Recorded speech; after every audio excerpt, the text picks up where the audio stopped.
Hey guys, today I'm going to be unboxing the HGUC Geara Zulu. This is a kit that I've been looking forward to building for a long time. I'm really hoping that someday Bandai will make a master grade of this. Don't really foresee that happening anytime soon, but who knows? You know, I think they could make a master grade of this, and then they can make the Angelo Sopper use version as a P-Bandai. That's perfect, right? But anyway, until then, let's take a look at the HG. I picked this up secondhand in Japan, but of course everything in here is going to be brand new except just the box. Obviously it looks like it's not straight off of a new shelf or anything. Anyway, really cool box art though, as with most of the Unicorn HG kits. And we can see just the Geara Zulu there on the front. Once again, mass productive mobile suit rather than mass production. Gotta love that Japanese to English translation. This kit is from 2009, so this is actually going to be 1 year before the HGUC Zaku 2 F2, which I recently reviewed for you guys. So this is number 102 in the line, whereas the Zaku 2 F2 was number 105. So that's kind of interesting. Alright, so here we have just what the kit is going to look like when it's all painted. Love just like the kind of realistic, militaristic kind of styling of it. Definitely drawing from some like real world inspiration here. It has a lot of different weapon options for it. That's one thing I love. It just has a lot of weapon and accessories. So it should be really cool when it's all done. There's just kind of CG image there. And then some of that beautiful Kotoki artwork there with all the stats in Japanese. Here on the other side, getting into the details and gimmicks, of course it does have a lot of stickers for these little markings, and especially the sleeves markings and all of that. It does have some nice articulation, it looks like, in the shoulders, the waist, the neck. Has that really cool rocket launcher there. Or I guess actually they're calling that a Sturmfaust, I guess. Okay, so anyway.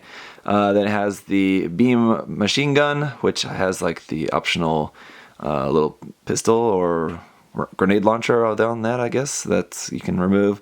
Has these grenades, has the beam hawk, or just beam axe, and then extra ammo for the machine gun there. And here's what it's going to look like just straight out of the box with just the stickers on it, unpainted. List price for this, 1,800 yen, so a little bit higher for a grunge suit, but I think this is a little bit more than your standard grunge suit, and with all those accessories and stuff, that seems warranted. Here's our manual, nice color painted reference image, but it's kind of dark, and I think a lot of the HGUC Unicorn kits, for their image here in the manual, a lot of them were like this, where it's kind of quite dark, so it's kind of hard to get a good sense of the colors. Actually, it's better to refer to the images here on the back of the manual if you want to see the colors more accurately. So just talking about how you can mount some of the different stuff around on the skirts. Really love all that. A little bit more about the mobile suit in story there, and then our color guide at the bottom. Opening this up, we do have some more information here about the mobile suit, the specs, and a little bit of information about some of the different weapons and things, all in Japanese, of course. Then we do have just some other different HG kits there. Alright, so let's get to our parts list. So we've got A, B, C, D, E, F, and some polycaps there, and it looks like only going to be seeing some X's on the polycaps, and quite a few of them, like 10 leftover polycaps, but other than that, we are going to be using everything in this kit. So the construction is going to start off with the body first, then head, then arms, so pretty standard construction pattern here. Upper body's done, then onto the feet, legs, waist, lower body's done. Body's done, onto the weapons, gonna be pretty simple there, it looks like.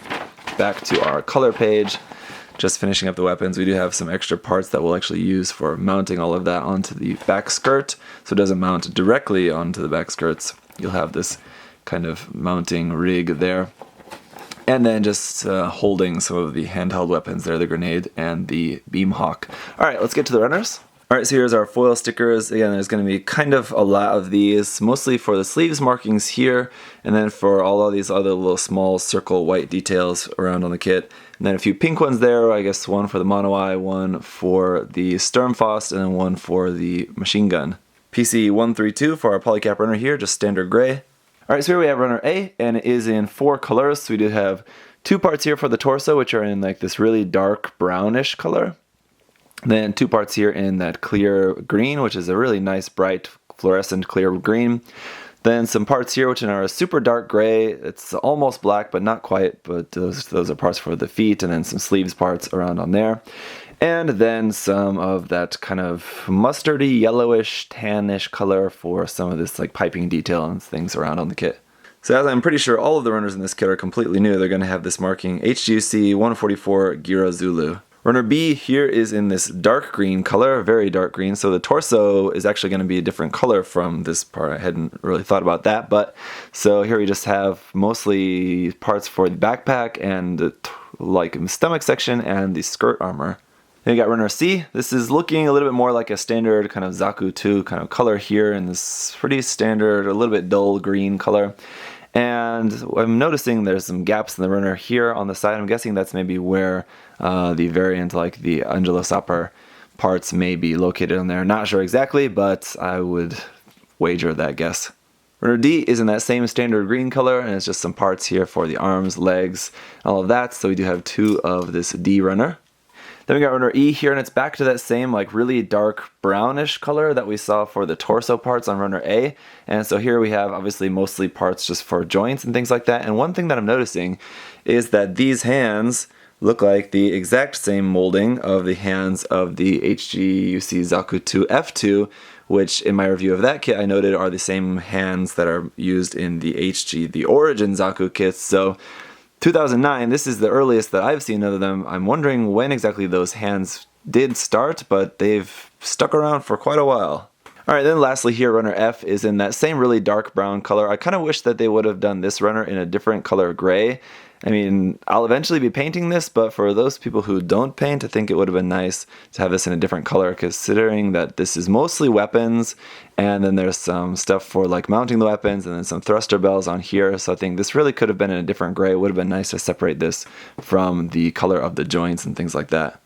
Alright, so despite this kit pushing 8 years old now, it's really not looking too bad, as I really wouldn't expect it to be. Most of the unicorn kits are all really pretty nice from my experience. So looking forward to getting this one checked out. Like I said, this is a design that I've liked for a long time. I've just never really gotten around to building the kit, so let's check it out. Anyway, thank you guys as always for watching. Leave your questions and comments down below. See you later. Bye-bye.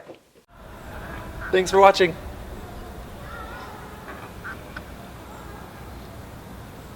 See you next time.